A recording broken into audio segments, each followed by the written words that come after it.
Hello, my diamonds, gems, and jewelry. I am his eternal radiance, Black Diamond, waking from a millennia-long slumber to kiki about some nerdy shit with you cute-ass mortals.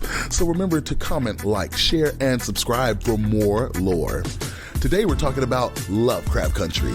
And this has by far been one of the most brilliant sci-fi shows I've seen in recent years, and it doesn't at all hurt that it's so damned black. I'm talking Wakanda black. I'm talking Wesley Snipes black. I'm talking, in the case of George Floyd, we find these three cops guilty black. I mean, seriously, look at Jonathan Majors. They don't make Negroes like that no more. Look at that broad-ass nose. You could run through the savannah with that shit.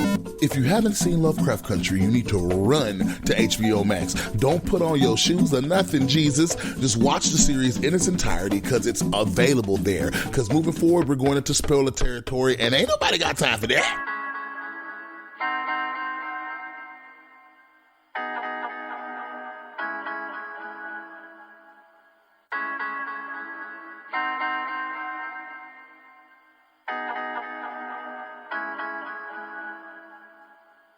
For real though, when the finale of Lovecraft Country finished, I sat with my jaw agape and my eyes fixated on the credits in wonder.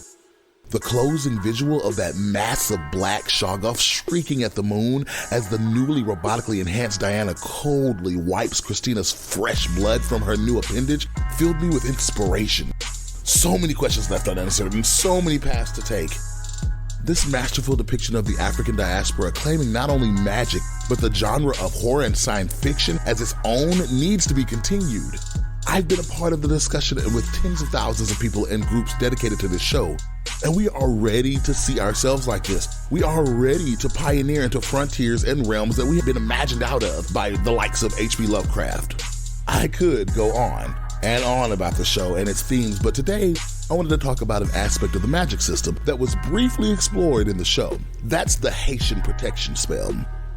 Thanks to the dimension-hopping goat Hippolyta, we know that there are different magic sources in the universe, which really should be pronounced Hippolyta, considering they're doing the whole Amazonian mythos DC reference. You see, in Greek mythology, Hippolyta was the daughter of the god Ares and the first queen of the Amazons.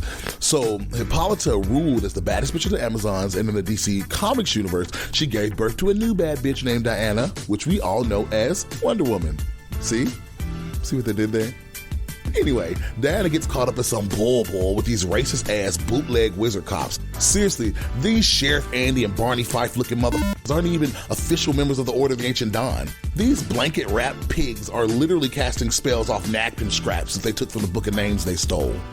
Oh, yeah, the Book of Names is the power source behind most of the magic we see in the series. Wait, what am I doing?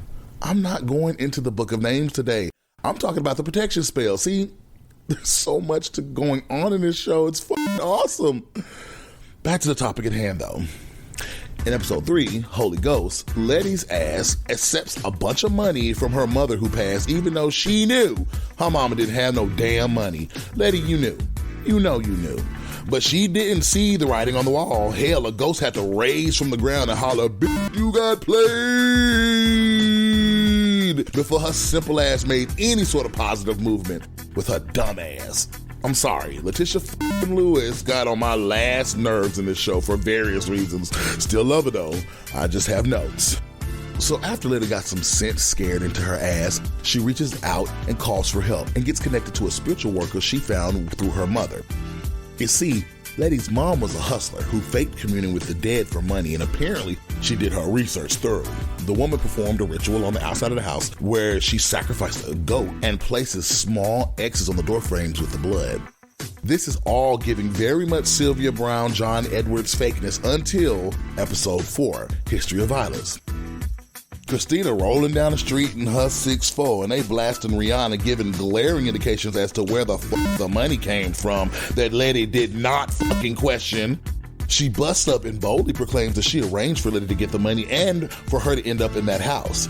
She tries to bogart her way in, but yeet, get that out of here. We see the same thing happen later on when Sheriff Patchwork tries to bring his ass in the door too. At first glance, it appears that the spell keeps out all magic users that don't live there, but that can't be true because later on we see Gia sitting in there waiting on Tick when Letty gets home. And as you know, by now, Gia is a Kumyo nine-tailed Naruto-sucking fox. So why didn't it work on her? So my theory is that the tea is that it keeps out magic users with ill intent towards the family that lives there. As Christina indicated when teaching Tick how to cast for the protection spell for the Book of Names, she indicates that intention is a huge component of spell casting. It's safe to conclude that intention could play a huge part in the execution of a spell as well. For example, when Diana is running from the vestiges of her curse, she ends up at Letty's, but never goes inside due to being distracted by seeing her mom's car. The same mother that was still out of town updating the Safe Negro Travel Guide to her knowledge. This puts her on to the fact that something is wrong before Topsy and Bopsy scare the shit out of her again. My theory is that if Diana had actually tried to enter the house, she either would have been blocked like Christina and the sheriff due to her being tainted by the magic of a curse, or she would have been able to pass through, but Topsy and Bopsy would have been denied. I personally believe in the latter. However, we know narratively she had to be cursed and had to lose her arm so that she could be the lady with the robot arm to pass Tick, the Lovecraft Country novel, and push him back through the portal.